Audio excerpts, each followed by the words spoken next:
Okay, before this substitution variable, let me quickly show you something on sorting. All along, all the queries that we've been doing, let's say select star from employees. By now, you guys should be familiar with all these statements. So when you run this, you see the way the query is coming out. The way this query is coming out is not arranged. You can see that it's not alphabetical. Now, when you write a query and it comes out this way, you want it to be arranged alphabetically from A to Z, or from Z to A, like that, or ascending or descending. Now, you have to introduce another clause, which is the order by clause. Now, this order by clause is usually the last clause in the select query. So when you say select star from employees, it brings out this, and it does not arrange them. So I'm going to introduce one last clause, which is select star from employees, order by. Can you see that? Order by. I want you to arrange it using the first name, to arrange it alphabetically using the first name. So order by first name, first underscore name. Now, when I run this, it's going to arrange this from A to Z, which is by default is ascending order. So you see, starting from A, if you scroll down, can you see that? A, B, C, D, like that to Z. Okay. Now that is by default ascending order. Now, if I want to go from the highest to the lowest, ascending is from the lowest to the highest. But if I want to go from the highest, from the highest to the lowest, which is descending, so I have to use the descending keyword. I'll just type DSC for descending. Ascending is ASC. So DESC is for descending. So when I run it now, it's going to go from Z to A. Now, I execute this. Can you see?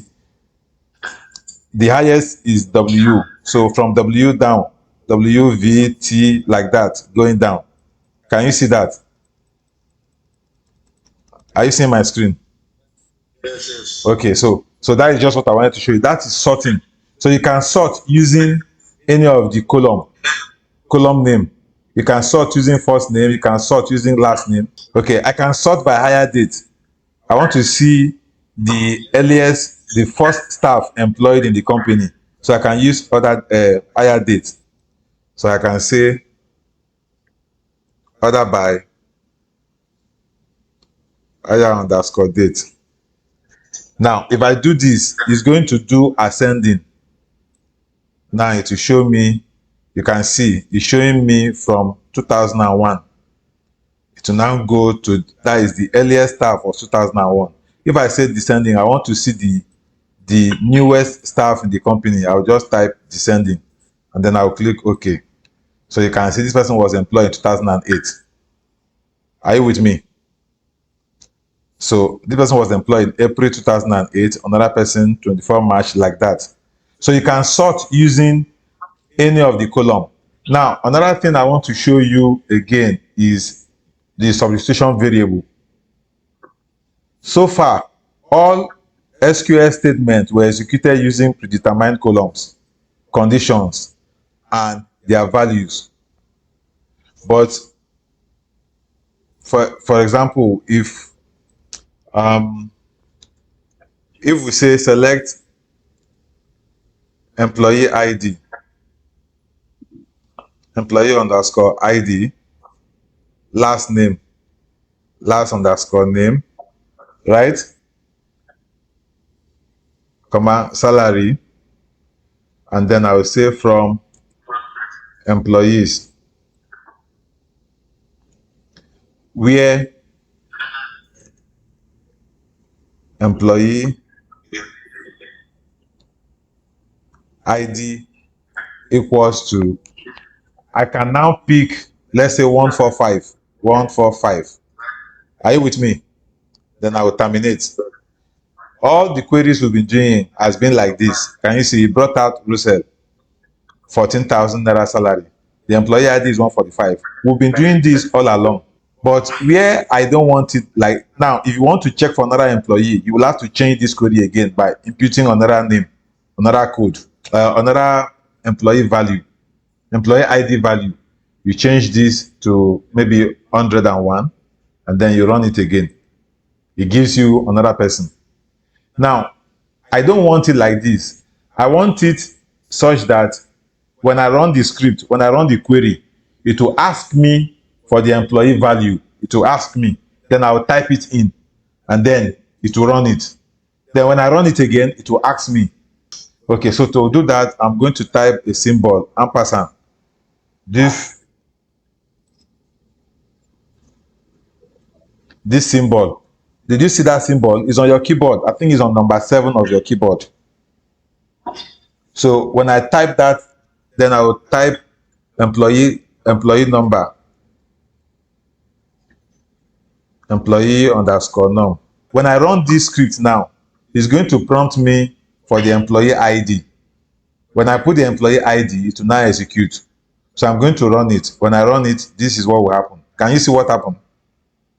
Yes. Now it brought out this.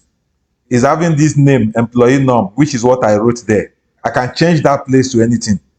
I can put my name there. In as much as it has that ampersand in front of it, the Oracle server will understand that it's supposed to prompt me for the value. Now I'm going to put a value in. I'll put 203. If there's such value, 203, and then I run. See, it brought out the value. 203 is Mavericks, 6,500 naira salary. When I run it again, it's going to ask me again. It will ask me again.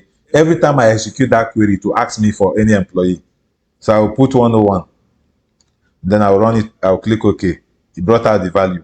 Now this is using a substituted variable.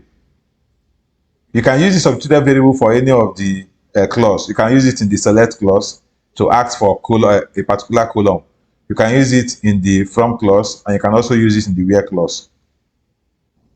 Now I am putting it there as employee name. Now if I want last name, if I click here, I change this one to, I can change this query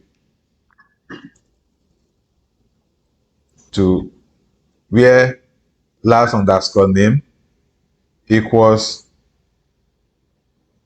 then I'll put here ampersand, then I'll type name. I'll just put name there. Now let me run this query so that I can get a name. Okay, I'm already seeing one name here, which is King. Last name equals to King. Okay, let me run this and get another name. John. There is John there. Okay. Now, because this place is expecting a character value, I need to put it in a single quote. Are you with me? So I have to put the whole ampersand and the name in a single quote because it's expecting a character value. What I'm going to supply will be character. If I don't put that, it's going to throw me an error. So I'm going to launch it. It will ask me for value. Then I will type John. And don't forget, it's case sensitive. So you have to type it as it is. Now, if I launch this, see, it's asking me for name. And you can see what appeared as the name of that box is the name that I put there, which is name. So it's asking me for name. When I type John, cap lock as John like this, and I click OK. Can you? It didn't return anything. Hold on.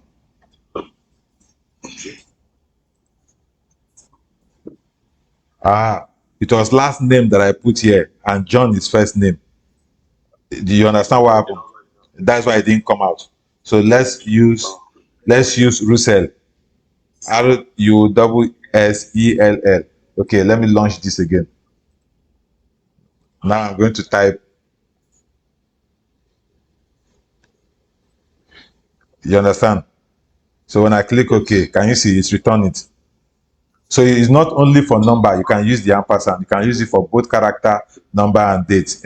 I want a situation where I will ask. It will only ask me for the query, for the value once. I can use double ampersand. let's say this place, I change this place to ampersand column underscore name, right? Then I come here,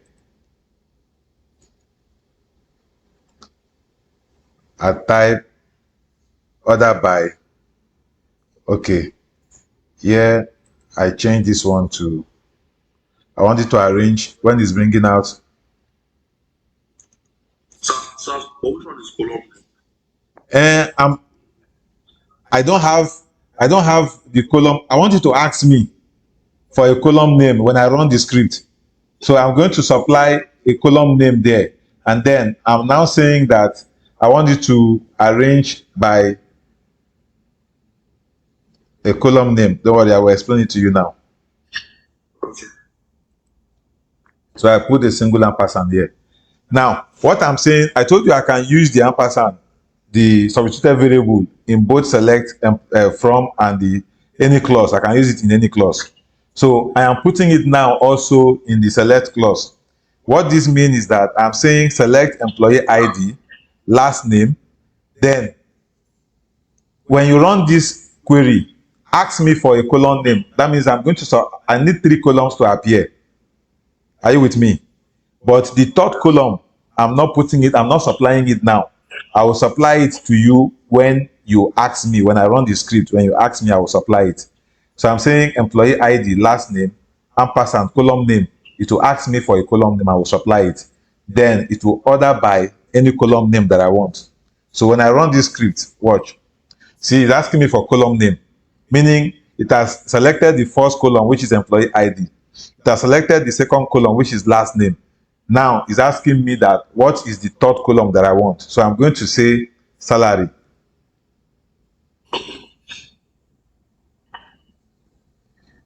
Do you understand? So I want you to also display this salary. Then I will click OK. So it's asking me for another column name again, which is this order by. So how do you want to arrange it? Now I am supplying a different name. So I want to arrange it using last name, which is what? Last underscore name. Are you with me? So do you see that? So it's asking me, what it did was that it asked me, you can see that it brought out salary column. But in this my query, there is no salary column showing there. It was at the time of execution, at the run time, that it asked me, it gave me that dialog box to supply the column name that I want, and I supplied. And then it asked me again that how do I want to arrange my output. So I said arrange it using the last name. And look at what it did. It brought out the last name as A, starting with A, B. So if I run this script again, it's going to prompt me again. When I run again, it's asking me for the first one, which is this column name. So I can decide to put higher date. Higher. Okay. Ask me. I thought this was. Sorry? All these ones are one. They are all one script. Yes, it's one script. It's just this script. Hold on. See, this is what I'm running. This is just one script. Select employee ID, last name. But I am saying that, all along we've been writing our query with a default value, with a predetermined value or column names. We have been saying employee ID, last name, salary from employees, order by salary. That's what we've been writing before. Okay, let me do two things. Let me give you 2 queries. I'm going to copy the whole of this, and then I'm going to paste it here. So I'll bring this up. I'll bring this down. So these are 2. Drag this down. These are 2 scripts. So 2. So this one, I'm going to type this one as salary, and then I'm going to type this one as salary too. You see this script now, when I run this script, this is one. This one I have defined 3 columns: employee ID, last name, salary. And I've also instructed the DBMS to arrange the output using salary column. Are you with me? So it gave me the output using salary column from the lowest to the highest, because if you don't put descending, by default it's going to arrange it ascending, in ascending order. Are you with me? So this is it. Now in this one, I am now saying this script is exactly like this one, like this up one, but this time around I am saying this salary column, I'm not going to supply it at the time of writing the script. I'm going to supply it at the execution stage. When you are running the script, you prompt me for the third column. I can give you, so at that point now, I'll be able to choose any column that I want at that point. And then when you are arranging it, you also need to ask me that how do you want me to arrange your output? So I will also tell you. So that is what I'm saying here. So when I run this script like this, I can decide to make this script come out exactly how this one came out by supplying salary again as my column, as my third column. Then when I click OK, it's going to prompt me again for how do I want it to give me the output. Based on which column is it going to do the arrangement. I can equally say salary again. I'll say salary. So I'll click OK. You see, it's bringing the answer the exact way it was when I ran this one.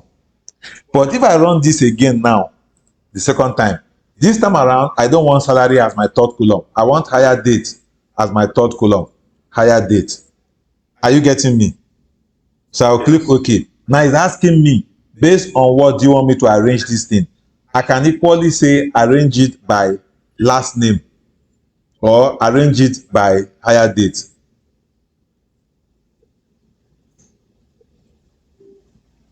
Higher date. You see, you can see that without me specifying the column that I want as the third column, every time I run this script, I can choose any column that I want. That is the substitution variable, ampersand. Are you with me?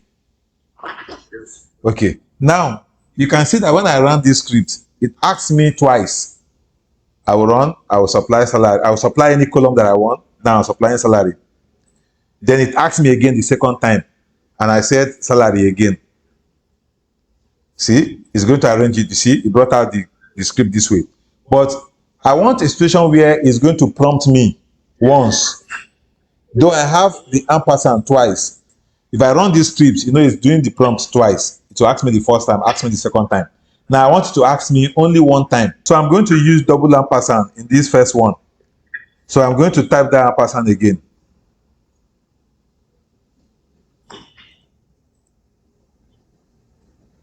So you see, I have double ampersand there. Now what that means is that when it will prompt me once, and when I supply the value, it's not going to prompt me for this one again. It won't prompt me for this one again. It will substitute that same value that I supplied here for this place. Meaning it's going to bring out the output and then arrange it using whatever column I'm going to supply it one time. So it won't ask me twice. So I'm going to execute this script. You see, it's asking me once now. I will put higher date. Are you seeing that? When I click OK, it's going to supply the value and it's going to arrange it using the higher date column. It won't ask me two times. Did you see that? Yes. Did you see that it didn't ask me the second time? So meaning Yes. it took this column name, and since I have it as the column name here again, it's going to substitute whatever value I put here as the required value for this place, and then it will run the script. So that is the purpose of the ampersand and the double ampersand. If I execute it again, it's not prompting me for anything. Why? Because it has defined that value that I supplied to this column name. It has saved it. So every time I execute this script again, it's launching it using the higher date. So in order for me to remove that saved value, I have to use a keyword called undefined. I have to use, and see, look at, I'm executing this script again. Now it's not prompting me for anything, but it's executing. Why? Because it has saved the higher date that I supplied in this double ampersand. So for you to be able to prompt me again, I need to undefine that value. I have to undefine it. Undefined means that I'm using undefined command to remove the value of the variable that I saved, that is saved because of that double ampersand. So I'm going to say undefined. This is the keyword. I can type it in cap lock. Undefined. Right? Undefine the column name. Column underscore name.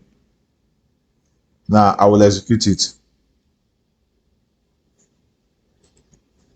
So that is done. Now when I execute this script again, now it's going to prompt me.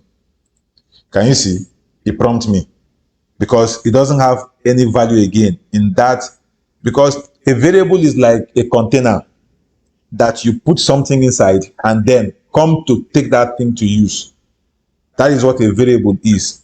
Like in mathematics, when they say 2x plus 1 equals to 10, that x is a variable. Are you with me? That x is a variable, is a container that is holding something. So what we are saying here is that when I put double ampersand, I am saying save the value of whatever I supply into this container, keep it.